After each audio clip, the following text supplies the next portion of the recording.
the first morning of camp, we had meeting for worship out at the fire circle, and come in and you sit in silence, and that was like kind of strange to me at first, but then I settled in pretty quickly. And then the camp director at the time, Elaine, explained how Quakers worship in silence, and some Quaker beliefs, and I was like, oh yeah, like the way that the wind rustles like the leaves, like that's God or the Spirit. I was like, yeah, and like the way the light comes through the trees, like that's the Spirit. I was like,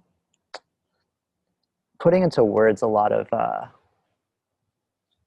what I already like felt within myself, but had never really like explored.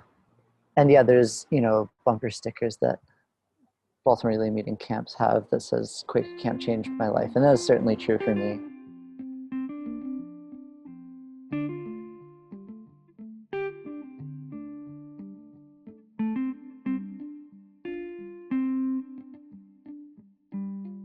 I'm Eli Phillips. I use he, him pronouns. I live in Minneapolis, Minnesota.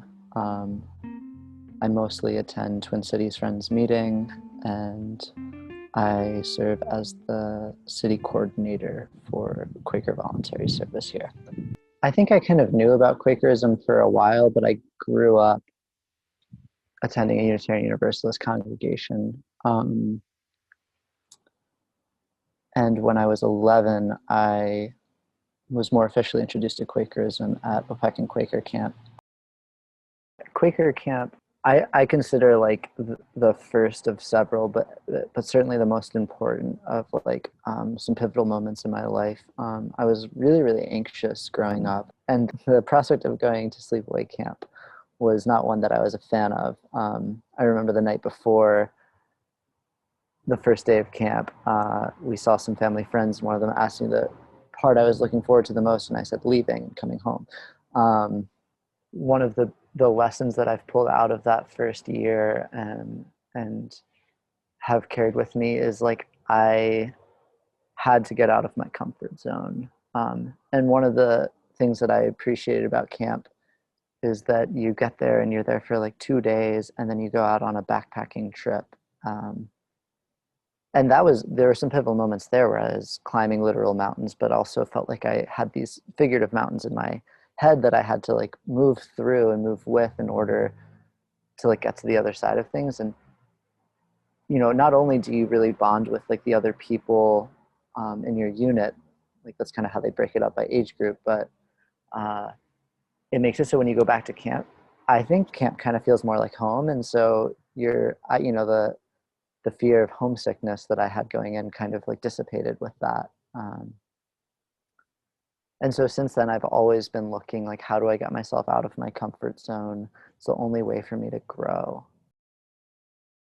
I think we maybe describe it, or I heard it described when I was on staff as intentionally rustic, which I love. There's no technology. And as like a young person where like I had a cell phone, a little flip phone, it was like such a gift to be parted with it, and to like have to entertain ourselves, and like the amount of games that we play that were so creative, that um, the amount of songs we sang together and doing chores together, like without really like naming it necessarily, like we were learning skills of like intentional community, and how to have conflict with each other, and how to like have fun in things that maybe it would seem like nobody wants to like wash dishes, but like for a lot of campers, and like myself included, like chores are something I started to look forward to. Finding that the like where work and play overlap was a big part of camp. And I think that maybe is less specific to like Quaker faith for me, but really relates to how like Quaker values inform like the way I live in everyday life. Yeah, so I miss camp all the time, but I'm connected to people from camp like to this day. a couple people in Minneapolis, and I stay connected with people from camp that are other places in the world. And it just, yeah, that bumper sticker is true. It certainly changed my life. Thanks for watching this QuakerSpeak video. We release a new video every Thursday. We would like to thank Friends Homes for sponsoring this week's video.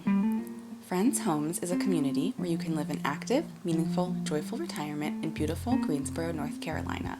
And with the expansion already underway, you have a wonderful opportunity to make Friends Homes your home. You're invited to take a closer look now at one of their new villa apartments, featuring open floor plans, majestic views, private balconies, and more. Just go to friendshomes.org today to see more. Thanks again for watching, and have a happy Thursday.